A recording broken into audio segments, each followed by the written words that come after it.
Hello and welcome back to Emagia's AI for Finance podcast. I'm Brian Schfell, Director of Content Strategy here at Emagia.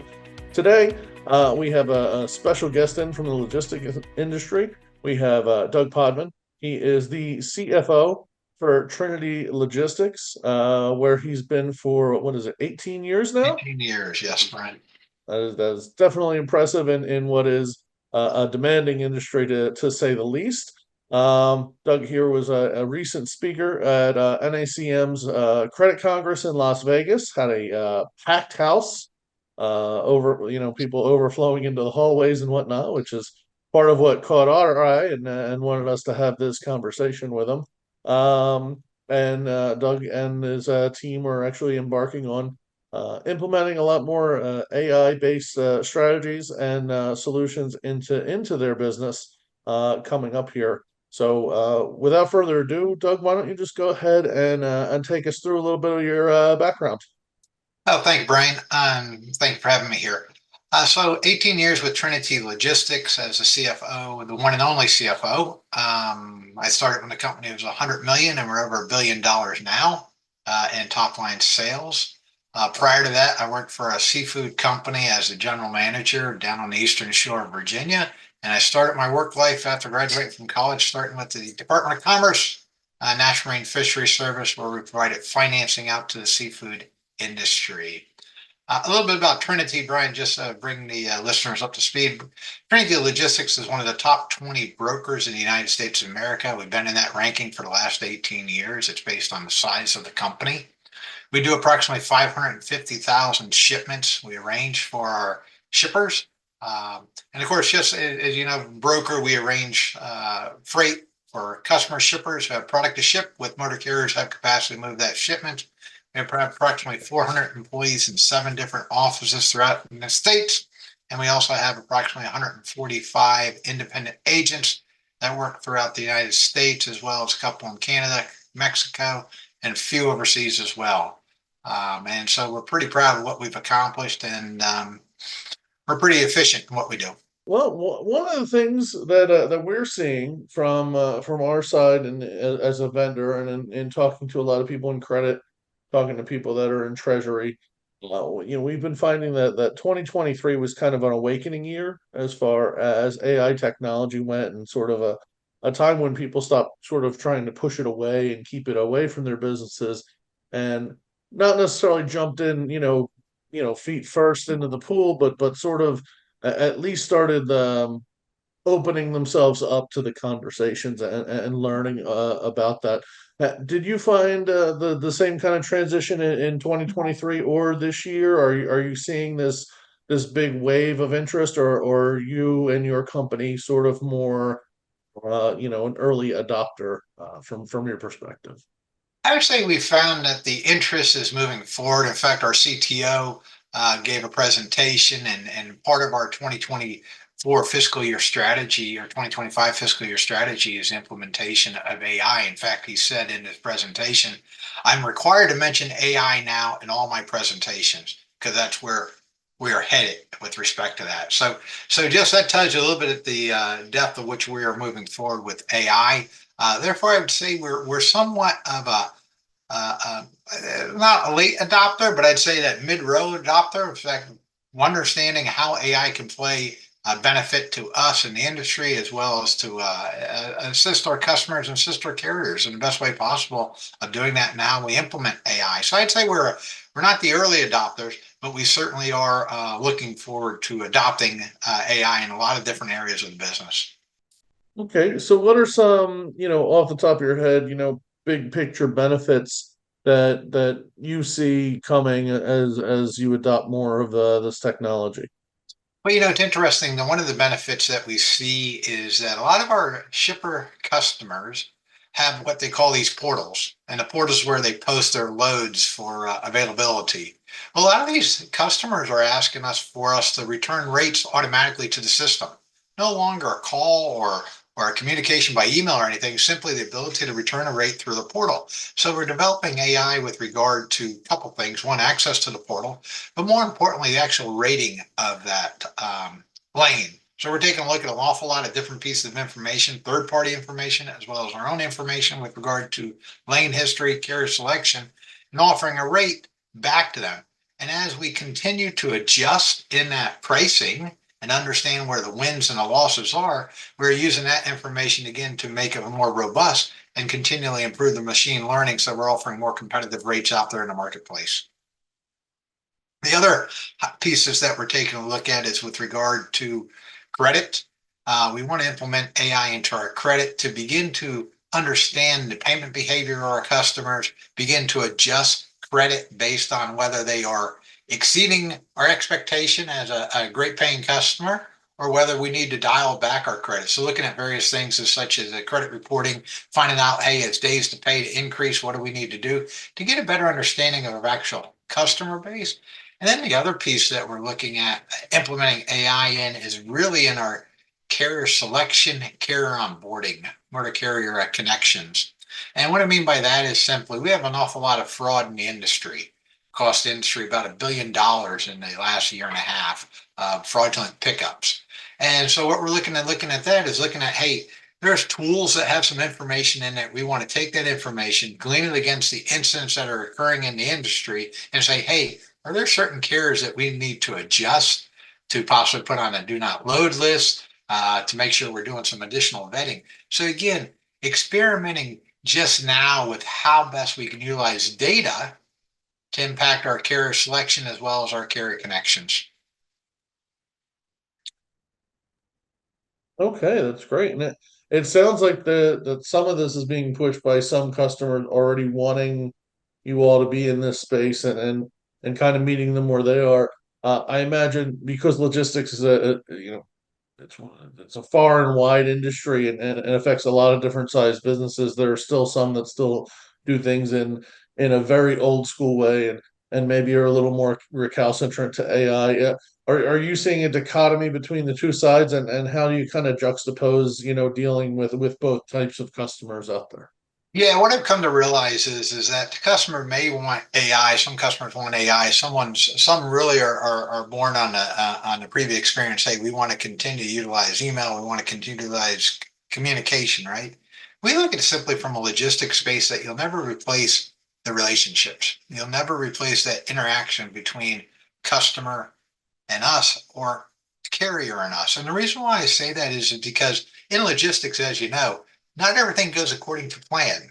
And therefore, you have some issues that may crop up that you want to make sure you have that strong relationship with either side of the equation so you can address their issues quickly, efficiently, and make sure that they understand, hey, we literally care about what's going on with your freight. We're not just putting a rate out there. We're going to assign some carrier that we want to assign to it and then hopefully everything goes well. It's not the case. So it's really a dichotomy in the simple fact that we are seeing a movement to quicker speeds at which to respond. But at the same token, we're never going to lose our relationship. We're never going to replace our customer service team or replace our salespeople with AI per se. But it's going to enhance our relationship with the customers and the motor carriers.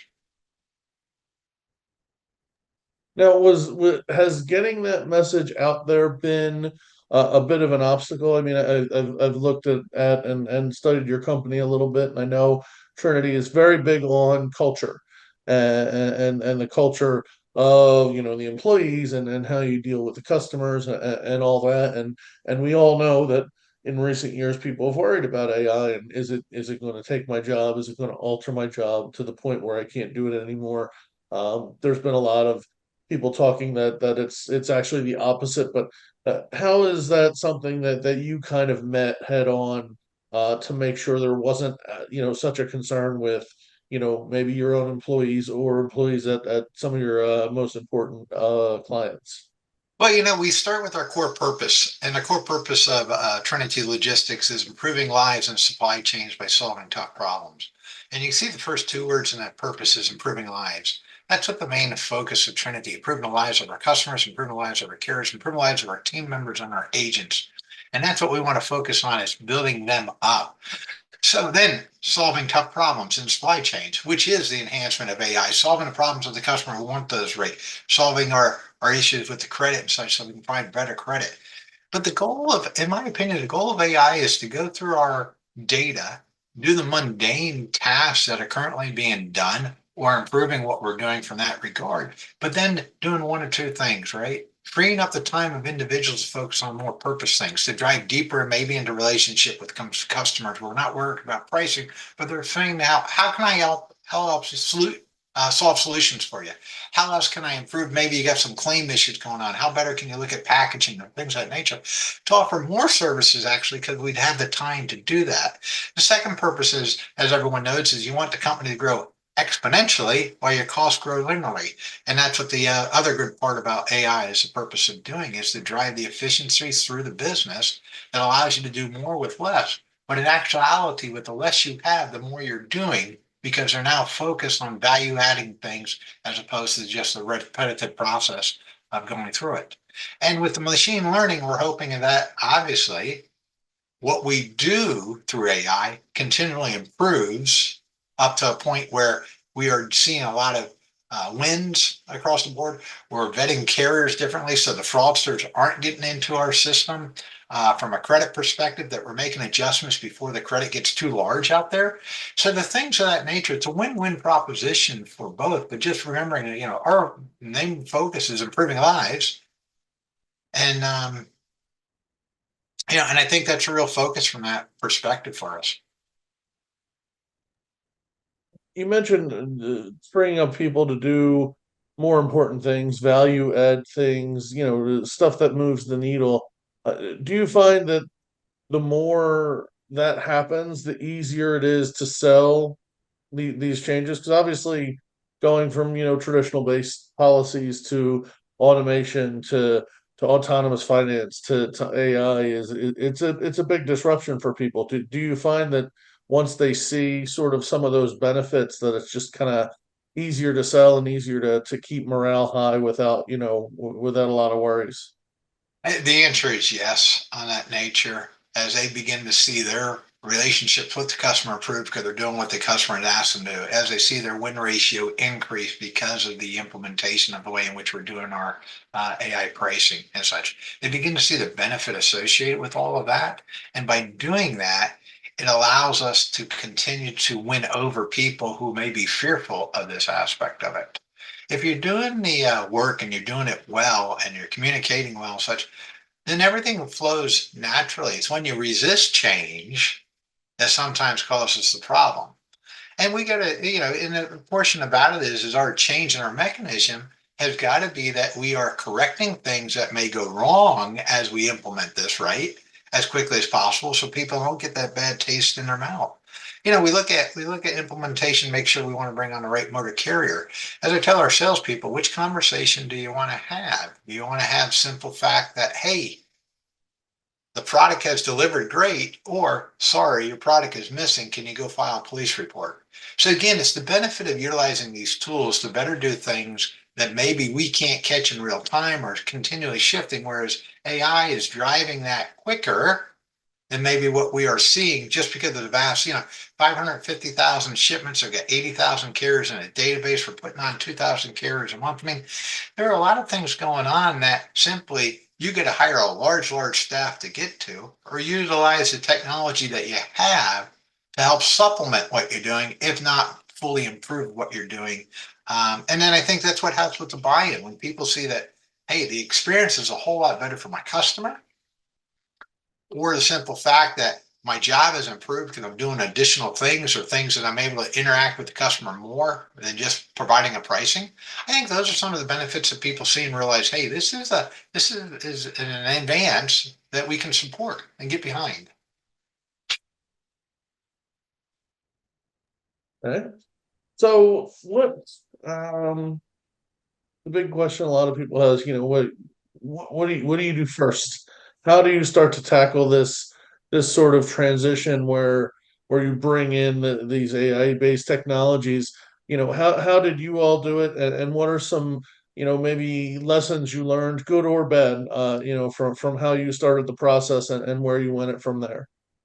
I think the transition begins with a thought, right? Some of it's driven by what the customer has asked you to do. Some is driven by your own thought process. How can we get better at this? How can we drive the efficiencies more?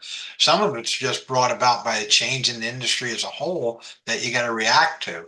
So when I say that, we have tried different sources, a different technology over the last couple of years. And what has been difficult sometimes is buy-in from the people because they got to understand what's going on. You got to be able to communicate, educate fully so they understand what you're doing. So I think that's one of the things we've learned in our transition is that we've got to be in the forefront of education, what the purpose of this is going to do for your customer, for the motor carriers, but more importantly for you, and what you do on a daily basis. So the transition of education, communication is one thing. Two is the ability to realize that the technology that maybe you implemented, chosen to implement, is simply not going to do what you thought it was going to do in the initial place. You did your investigation and thought it was going to handle, but once you begin to put through the strides and the tests, you realize, hey, this is not working out as we expected. And the ability to pivot and say, hey, we made a mistake. We're now going to pivot to another technology, but we give them to the reason as to why the pivot and why this other technology is going to be a better service for us in that nature. So I'd say over the last over year and a half, 2 years, have we made what I would describe as decision mistakes? Yes. But the only way to get better is by learning by your failures, so you understand what you need to do differently going forward. Because if you don't change that, then you have the insanity, right? You keep doing the same thing, expecting different results, and that's not what we're about.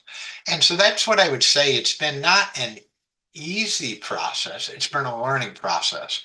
And from those learning processes, we have had some wins. Like I said, the pricing thing is really coming out and beginning to roll out very well for us in that nature. And we're looking forward to future wins with regard to the credit and the carrier onboarding again to drive the company forward. Okay, so I know that this is a bit of an evolution that keeps going, and that you're, as you've said, you're, sort of in the process as opposed to towards the end of the process. If the process of implementing technology ever really ends, given how things continue to evolve. But what is next for you all as far as trying to like, push it forward even more? What area are you looking towards to kind of add on to what you've already done with AI. I think the forward progress of AI is really to drive forward with regard to how can we utilize it to drive efficiencies and how can we use it from a perspective of decision making processes within what we're doing. So in other words, taking a look at all the different things that we're looking at and how do we improve our processes and let AI drive some of the conversation. So, in fact, one of the things that we're currently looking at with regard to our collection system with our collectors is looking at using it. And obviously, it's interesting to get AI in the name of the company, but we want to use that to begin to generate scripting for questions that our collectors are asking. And then it pivots based on some of the response from our customers to say, hey, instead of going down this line of questioning, here's that decision tree. Hey, let's move over to this line of questioning. So the collector is able to move forward in that process to get the answers that we need to understand where that customer is with regard to their payment. So we're looking forward to implementing that, not only in that type of conversation, maybe with our people who are sourcing motor carriers, again, to drive that conversation so they understand that we got opportunities here and make sure we haven't left something out. So it's those processes that I think AI is going to continue to evolve in as, again, that assistant, that person who's a third ear, who's unbiased in all of this, but is helping drive the conversation so that we can be more successful in what we do. Okay, great. So I guess from an industry perspective, in general, where do you think things go from here? Where do you think the long-term positives are that haven't been realized yet? What do you think some of the worry points are that people should really watch out for as this evolves in 2024, 2025, and beyond? Yeah, I think, Brian, that's a good question, because as we scrape the surface of this AI and the technology with regard to this industry is how much further we can advance it, maintain the relationships that we have with the various connection points that we have, yet improve what we do on an everyday basis to better serve our customers. And we got two customers. We got the shippers and we got the motor carriers. On top of that, we have our own individual team members and agents. How do we continue to evolve in our processes, understand the processes? So this is requiring some deep dive into what we do on a daily basis, saying, hey, here's a potential. Here's a potential. Here's a potential. But it's one of those things where you balance that with what's your spend on technology. You don't have an unlimited budget, but you really need to focus on where you believe the value proposition is in all this, what drives the results you want, improves the efficiencies and the overall return on your investment that you have. I mean, it's not cheap. None of this stuff is cheap, but as you begin to understand what the value of it is and within those processes that can improve, and that's where I see this industry going. There's 8,000, 9,000 of us who do the same exact thing. We use the same motor carriers, and we also compete with the same exact customer base, all people who have freight to move.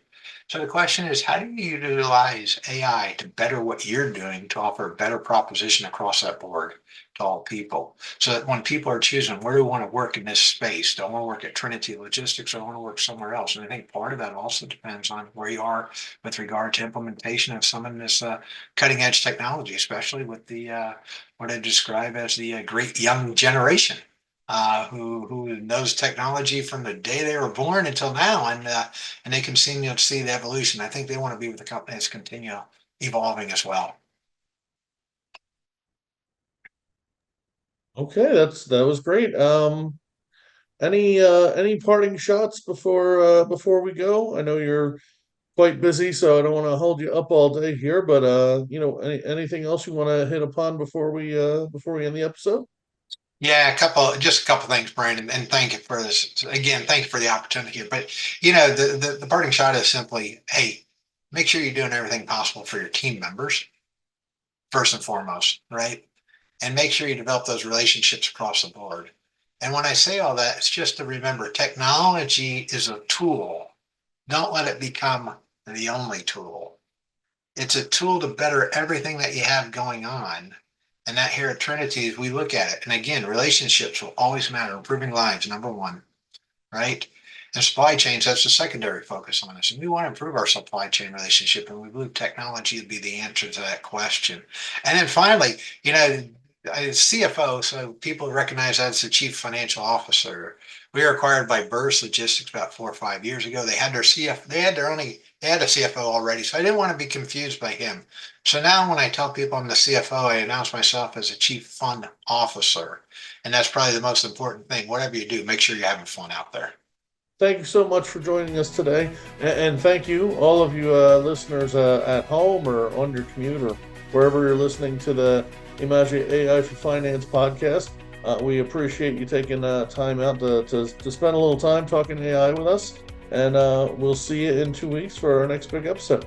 Doug, take care, and have a great day. Hey, thank you, Brian. Appreciate it.